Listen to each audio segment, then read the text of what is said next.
Generalmente se conoce el aire acondicionado como un dispositivo utilizado para enfriar el aire.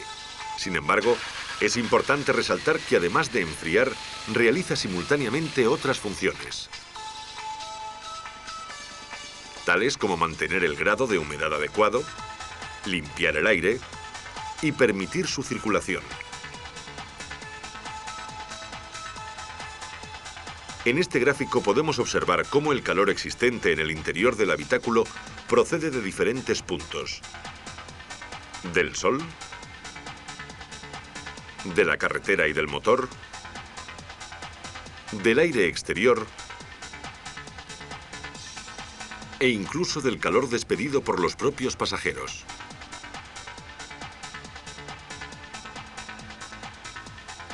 En verano, estas condiciones aumentan considerablemente y el aire del habitáculo, que es receptor del calor, también aumenta su temperatura. Por lo tanto, para conseguir el ambiente de confort al que antes nos referíamos, será necesario realizar el proceso inverso, es decir, eliminar el calor del aire.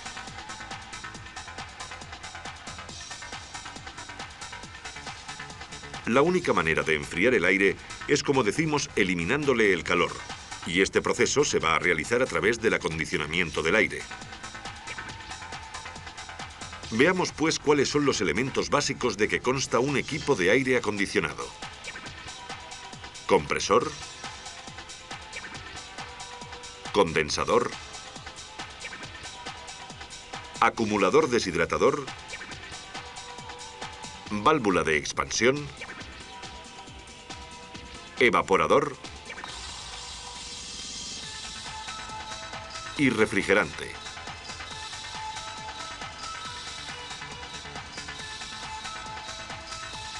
Vamos a dividir el circuito de refrigeración en dos partes: el lado de alta presión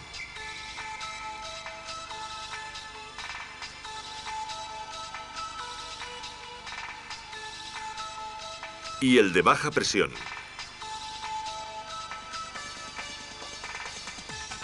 En el lado de alta presión se realiza el proceso de condensación del refrigerante, mientras que en el de baja presión se controla la evaporación.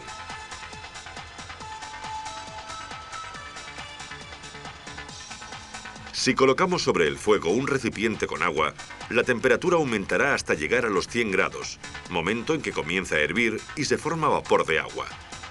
Durante la evaporación, la temperatura del agua permanece constante. Sin embargo, continúa absorbiendo calor.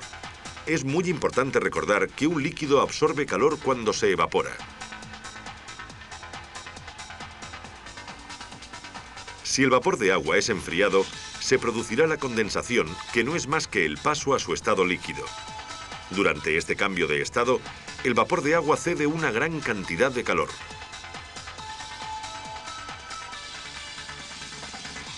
Podremos observar una prueba del efecto producido durante la evaporación si vertemos una cierta cantidad de alcohol sobre nuestra mano. Como consecuencia de la evaporación, notaremos un ligero enfriamiento de la zona rociada.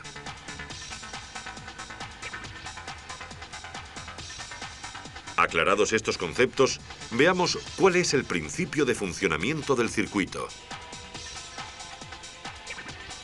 El compresor aspira el refrigerante en estado gaseoso a una presión de 0,8 a 2 kilos por centímetro cuadrado y a unos 10 grados de temperatura, y lo comprime a un valor de entre 10 y 20 kilos por centímetro cuadrado, provocando que la temperatura ascienda hasta unos 90 grados.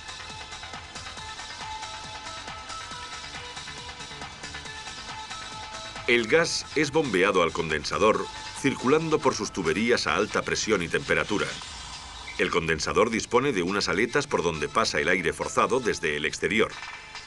Esta corriente de aire absorbe el calor del gas refrigerante, disminuyendo su temperatura y enfriándolo hasta que alcanza el punto de condensación, pasando de estado gaseoso a líquido.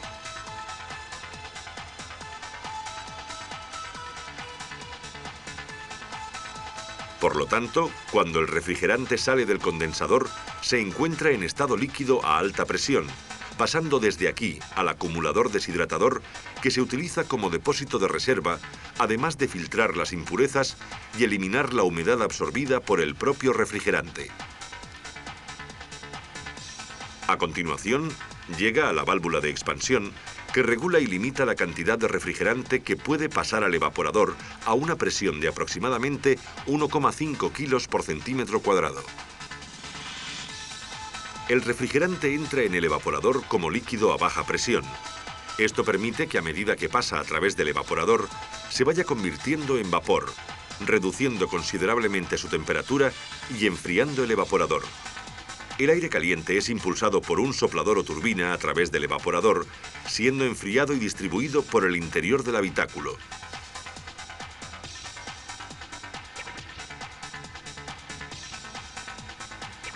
A la salida del evaporador, el refrigerante en estado gaseoso es aspirado por el compresor, repitiéndose nuevamente el ciclo mientras el motor se encuentre en marcha y el compresor activado.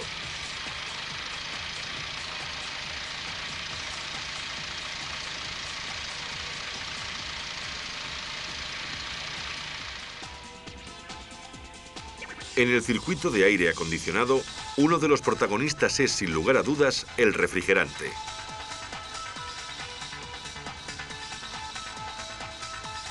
Para producir frío, se necesita una sustancia cuya vaporización se realice a bajas temperaturas. De esta manera, la evaporación y absorción del calor se realizarán a gran velocidad. Es evidente que el agua no serviría como refrigerante en los sistemas de aire acondicionado, ya que su punto de ebullición es excesivamente elevado y precisamente lo que provoca el frío es la evaporación del líquido.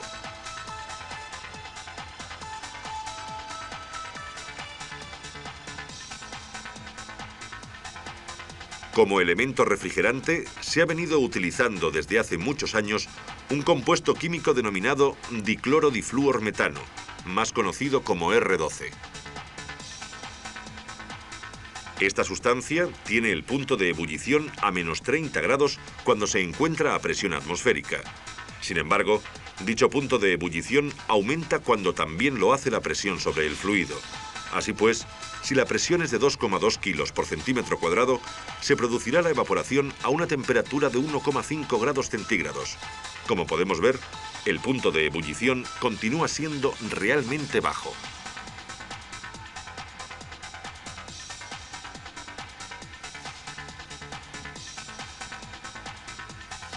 El R12 se caracteriza por ser incombustible y no explosivo,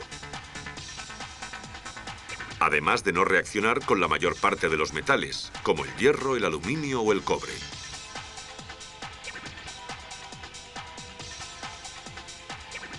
Sin embargo, el gran inconveniente en su utilización es que contiene CFC, gas de sobra conocido por todos debido a los efectos negativos que provoca sobre la capa de ozono.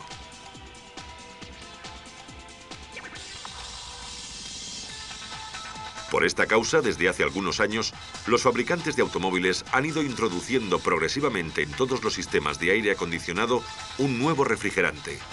Es el R134A. Las propiedades que tiene este gas son similares a las del R12, con la diferencia de que al no disponer de átomos de cloro, no destruye la capa de ozono, razón por la cual también se le conoce como gas ecológico.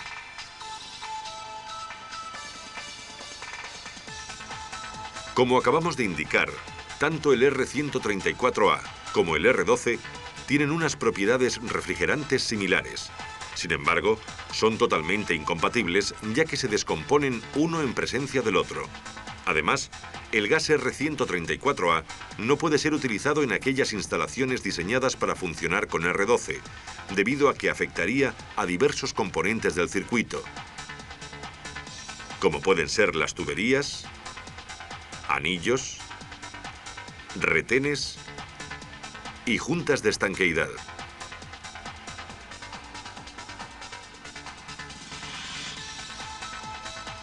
Tengamos en cuenta que la cantidad de refrigerante necesario para un sistema viene determinada por una cantidad fija calculada por el fabricante. Para la aplicación de esta y la verificación del buen funcionamiento del sistema, es necesaria la utilización de equipos adecuados, denominados estaciones de carga.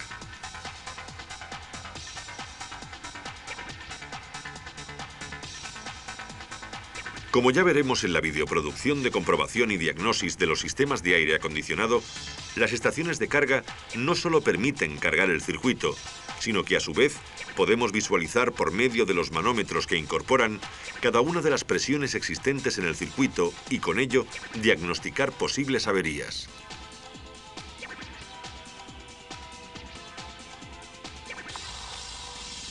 Continuemos conociendo el resto de los componentes del equipo de aire acondicionado.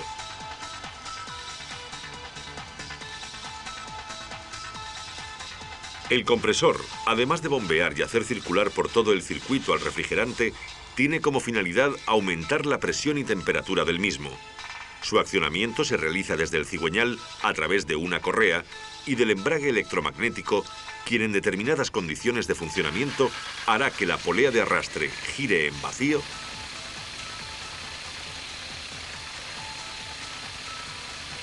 o bien que el giro de la polea sea solidario con el eje del compresor.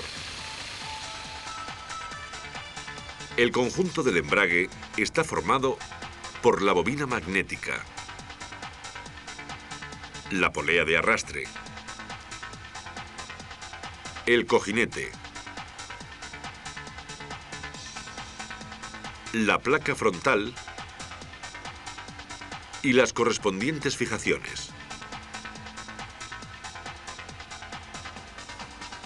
Cuando no pasa corriente por la bobina, entre la placa frontal y la polea, existe una pequeña separación que impide que ambas se encuentren en contacto.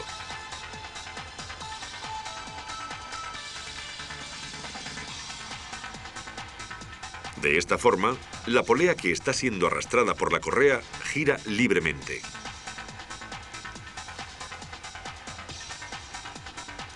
En el momento en que se produce el paso de corriente por la bobina, se crea un campo magnético capaz de atraer a la placa y mantenerla unida con la polea.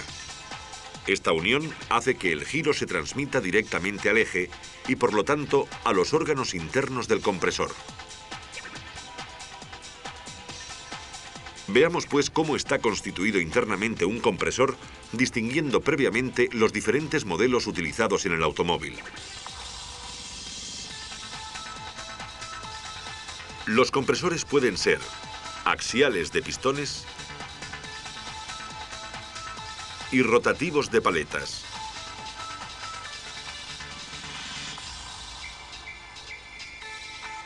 Empezaremos por los compresores axiales de pistones. Están constituidos por 5 o 7 pistones que se desplazan por el interior de sus correspondientes cilindros labrados en el cuerpo del compresor. Los pistones, en sus recorridos ascendentes y descendentes, producen la aspiración e impulsión del refrigerante controlado por el conjunto de sus válvulas.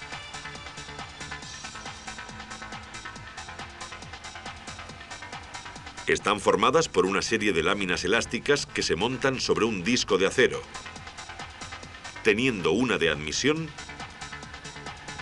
y una de escape por cilindro. En la fase de aspiración, el desplazamiento del pistón y por lo tanto la depresión generada permite la apertura de la válvula de admisión, mientras que la de impulsión permanece cerrada. Sin embargo, este efecto se invierte en la fase de compresión, puesto que con la presión generada en el interior del cilindro, la válvula de admisión permanece cerrada y se abre la de impulsión. Todo este conjunto forma la culata del compresor.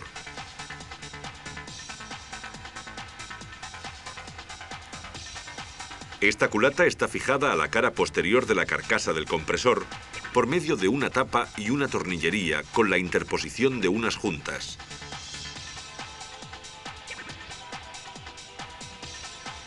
En la tapa se encuentran las tomas de conexión tanto de la parte de aspiración como de impulsión, marcadas en algunos casos con SUC para la toma de aspiración y BIS para la de impulsión.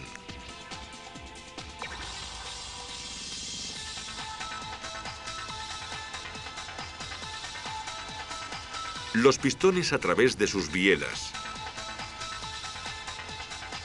y por medio de unas rótulas de articulación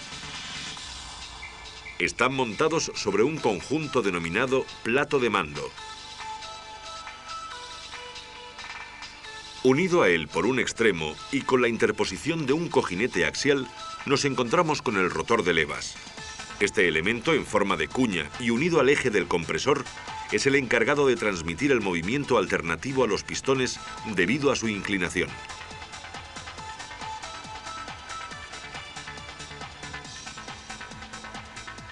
Cuando accionamos el mando del aire acondicionado, el embrague electromagnético del conjunto se encarga de transmitir el esfuerzo del motor térmico al eje del compresor y, por lo tanto, al rotor de levas. Al estar este en contacto con el plato de mando, el giro constante del rotor es el que permite a los pistones su movimiento alternativo.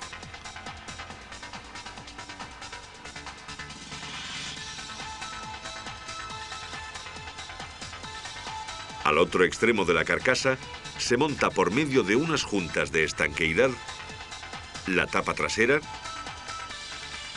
que lleva un registro a través del cual sale el eje de mando, acoplándose a este la polea de arrastre con su correspondiente chavetero, así como el embrague electromagnético del conjunto.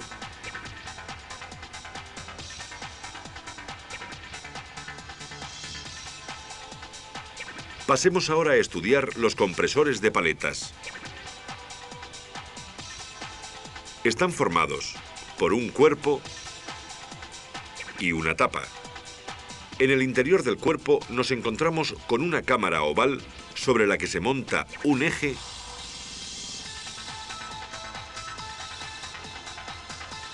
con 5 paletas. Por efecto de la fuerza centrífuga, estas paletas se mantienen pegadas contra las paredes de la cámara.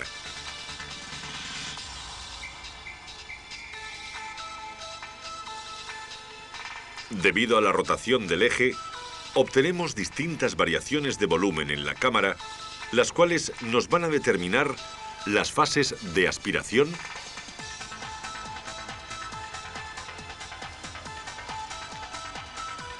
compresión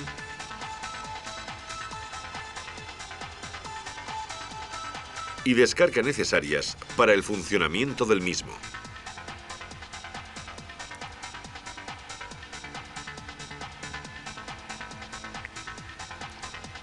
Siguiendo con el orden del paso de refrigerante, el gas proveniente del evaporador es canalizado desde la toma de entrada del compresor hasta la cámara principal,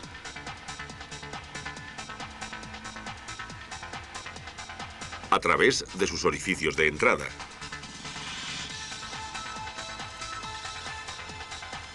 Una vez en ella, el giro del eje permite la compresión del gas hasta la apertura de las válvulas de escape, desde donde es conducido al resto del circuito.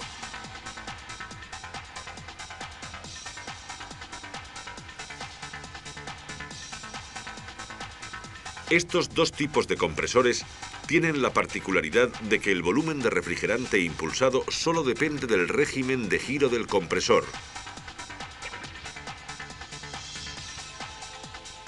y no del volumen de sus cámaras. Son los denominados compresores de cilindrada fija.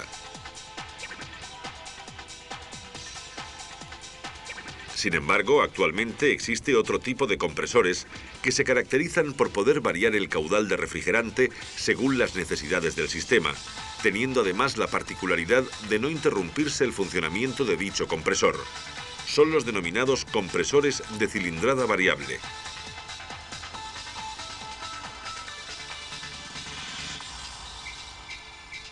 Debido a los distintos tipos de compresores aplicados al automóvil actual, centraremos el estudio de estos en la videoproducción dedicada a los sistemas de climatización.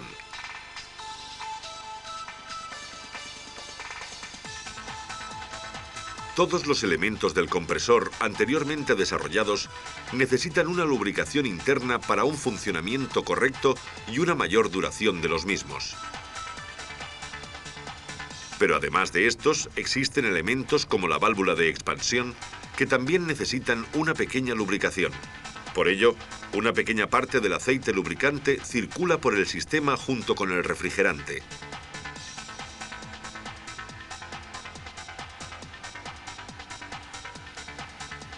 Estos aceites deben de ser compatibles con su refrigerante, ya que si no fuese así, se generarían descomposiciones de elementos como las mangueras del circuito o del propio gas. Por ello, los aceites utilizados en los sistemas de refrigerante R12 son de tipo mineral. Por el contrario, los utilizados en los sistemas más actuales de refrigerante R134A son de tipo sintético.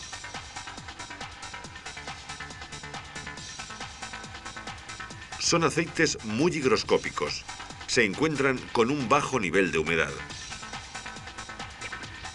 Por ello, el aceite utilizado para estos sistemas debe ser guardado en el mismo recipiente, teniendo especial cuidado de conservarlo bien cerrado. Otro factor importante es la precaución a tomar en el desmontaje de cualquier elemento del circuito, ya que esta operación determinará la entrada de aire al sistema y, por lo tanto, de la humedad. En estos casos, se procederá, como más adelante veremos, a generar un buen vacío al sistema con la estación de carga y extraer así toda la humedad del circuito.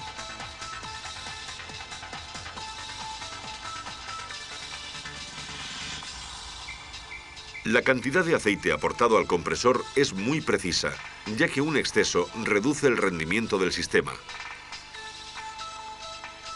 Pero por el contrario, una insuficiencia de este produciría el gripaje del compresor y por lo tanto la rotura del mismo. Cuando se produce el desmontaje del compresor, una de las verificaciones a realizar es el nivel de aceite de este, para lo cual nos ayudamos con una varilla de nivel que introduciremos en el orificio de llenado de dicho compresor.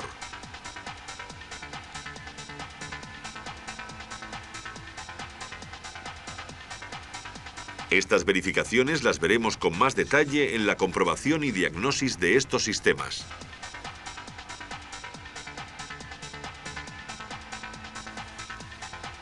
Después del compresor, el siguiente elemento que nos encontramos en el circuito es el condensador, cuya función es la de reducir la temperatura del refrigerante de forma que pueda pasar al estado líquido por efecto de la condensación.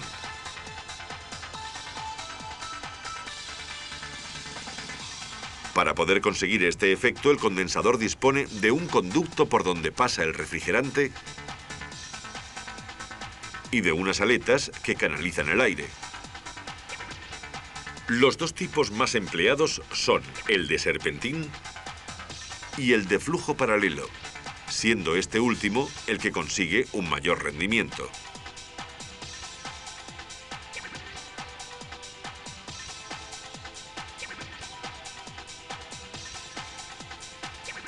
El condensador tipo serpentín está compuesto por un tubo dividido en varias partes, formando unos canales de paso.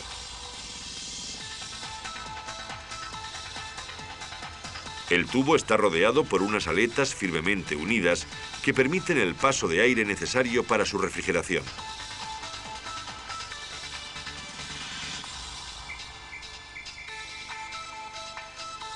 El de flujo paralelo consta de una serie de tubos dispuestos de forma paralela y cuyos extremos finalizan dentro de los colectores. Esto hace que el refrigerante se distribuya más rápidamente por toda la superficie, consiguiendo al mismo tiempo incrementar la capacidad de evacuación del calor y reducir la caída de presión en el condensador. Como en el caso anterior, los tubos están separados por unas aletas en forma de acordeón que permiten su refrigeración y dan solidez al conjunto.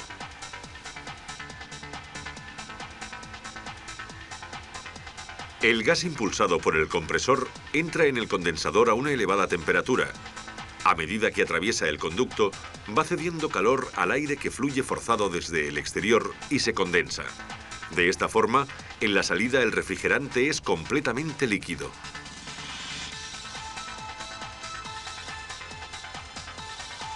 El montaje del condensador se realiza en la parte delantera del vehículo, junto al radiador de refrigeración del motor, de forma que sobre él pueda incidir la corriente de aire provocada por la marcha del vehículo o por un ventilador dispuesto para tal fin.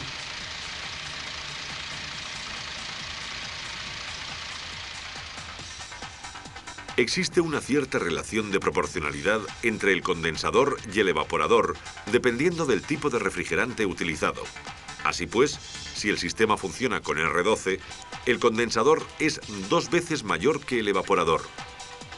Si por el contrario el refrigerante es el R134A, el condensador será 3 veces mayor que el evaporador, debido a que el intercambio térmico es de un 30 a un 40% superior con respecto al refrigerante R12. El siguiente elemento es el acumulador deshidratador.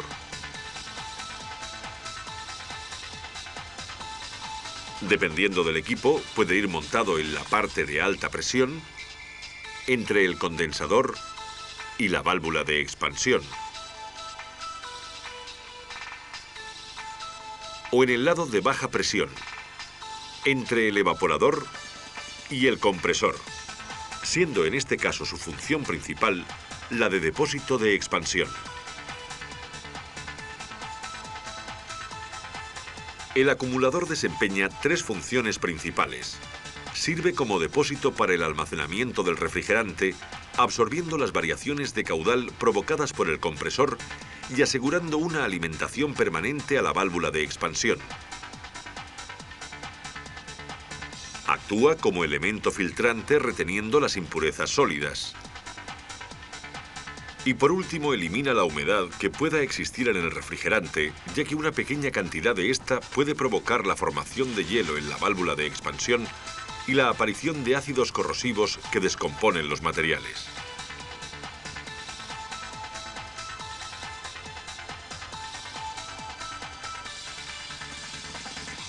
El depósito está formado por un cuerpo de acero,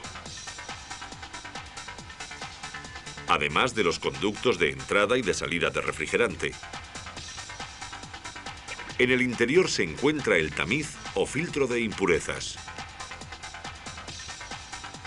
y el elemento deshidratador formado por sustancias desecantes como el silicagel o la zeolita.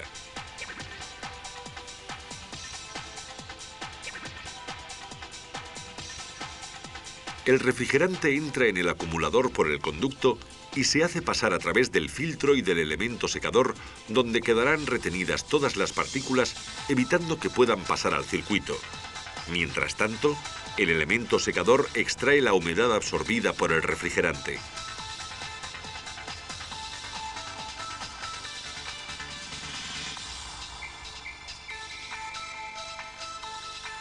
Si el circuito se abre por la botella, esta debe ser taponada inmediatamente para evitar que la humedad sature el elemento secador. De lo contrario, solo se eliminaría una pequeña cantidad de humedad y la restante podría provocar la corrosión del compresor y la formación de hielo y el bloqueo de la válvula de expansión.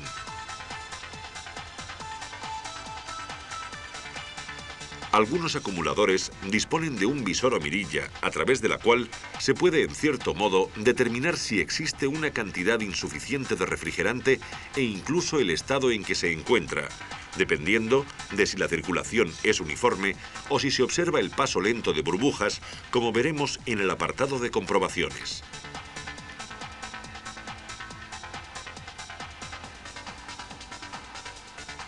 El siguiente componente del circuito es la válvula de expansión. Al principio de este vídeo hemos visto que el circuito de aire acondicionado tiene una parte de alta presión y otra de baja presión, siendo precisamente la válvula de expansión la encargada de separar ambas partes.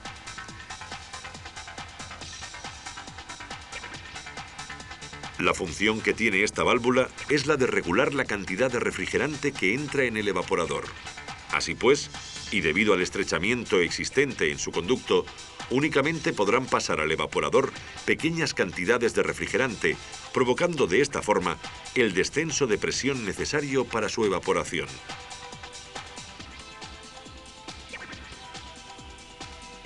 En la segunda parte de esta videoproducción, veremos los diferentes tipos de válvula utilizados en los equipos de aire acondicionado y seguiremos analizando el resto de componentes del circuito.